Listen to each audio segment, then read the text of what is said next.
जय श्रीमन नारायण। ए पर जे टिप्पणी हम करे जा रहल बा रामानुजदास श्रीमान गट्टू वेणुगोपाल स्वामी जी के द्वारा दिहल गयल बा। अध्याय 8 अक्षर पर ब्रह्म योग श्लोक 6। यं यं वापि स्मरन् भावं त्यजत्यन्ते कळेबरं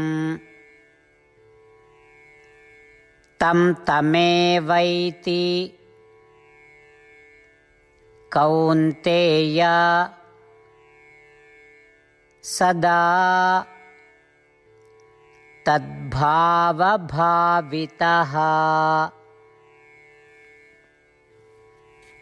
ओम। गीताचार श्री कृष्ण परमात्मा अर्जुन समेत हमनी सबके अक्षर पर ब्रह्म योग सिखा रहल बानी।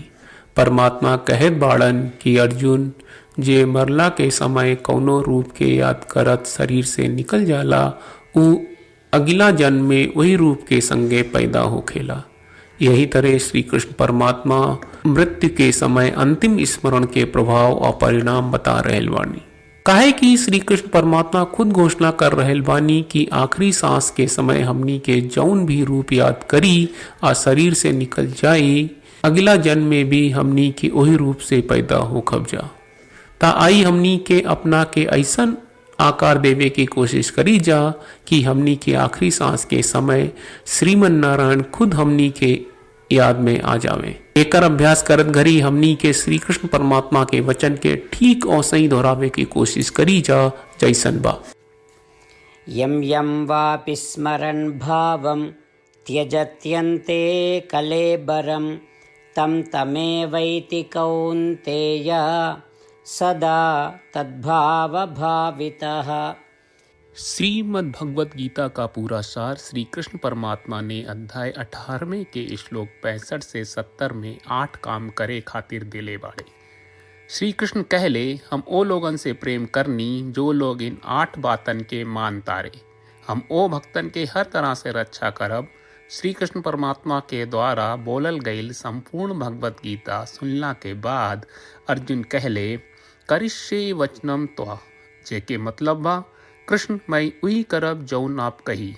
यही कारण बा श्री कृष्ण अर्जुन के हर तरह के सफलता आ विजय प्रदान करेले। आई परमात्मा के आपन व्रत देई कि हमनी के ये 8 गौ कर्म के पालन करी जा।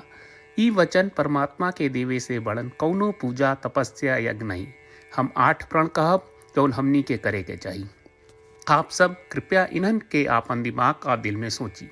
श्री कृष्ण के आपन वचन देवे के ई तरीका में हमनी सबकी कल्पना करे के चाहिए कि श्री कृष्ण का चेहरा खुशी से चमकत बा और खुशी के एहसास करत बा। जय श्रीमन नारायण। यहाँ हमनी के 8 वादा बा।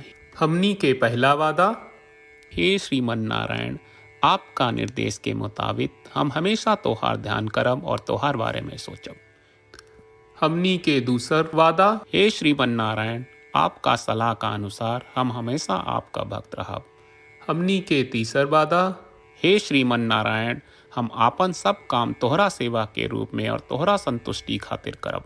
हमनी के चौथा वादा, हे श्रीमन नारायण जैस की आप माने के कहले रहलू हमरा बहुत विश्वास बा कि हम आपके होई और हम हमेशा आपन दोनों हाथ जोड़ के आपके नमस्कार करब और आपकी पूजा करब। हमनी के पांचवा वादा, हे श्रीमन नारायण हमरा के तोरा बात माम एकम शरणम ब्रज 1866 याद कहले जहां आप हमरा के आपन का अर्पित करे का कहा। श्रीमन नारायण मैं हमेशा तोहरे शरण में रहब। हमनी के छठवां वादा, हे श्रीमन नारायण हमरा के तोहरा बात माँ सुचहा 1866 याद कहले कि आप हमनी के शोक ना करे का आश्वासन दे रहे बड़े। हम अब और शोक ना करब। हमनी के 7वां वादा, हे श्रीमन नारायण आपने हमरा खातिर श्रीमद् भगवत गीता के वितरण करके हम सबके कृपा कहले और आशीर्वाद दहले बा।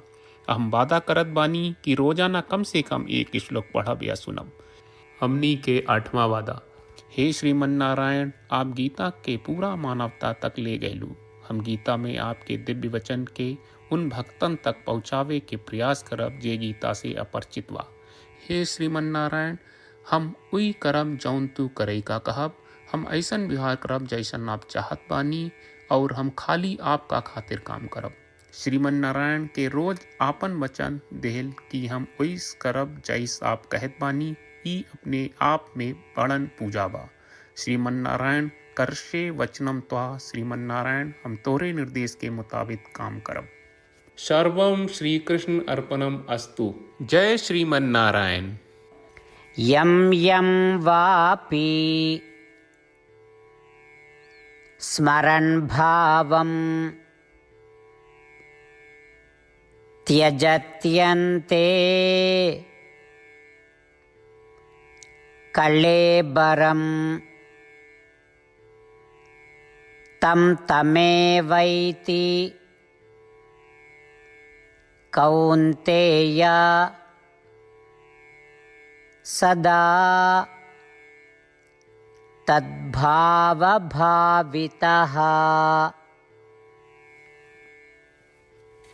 ॐ यं यं वापि स्मरन् भावं त्यजत्यन्ते कलेबरं तं तमेवैति कौन्तेय सदा तद्भावभावितः।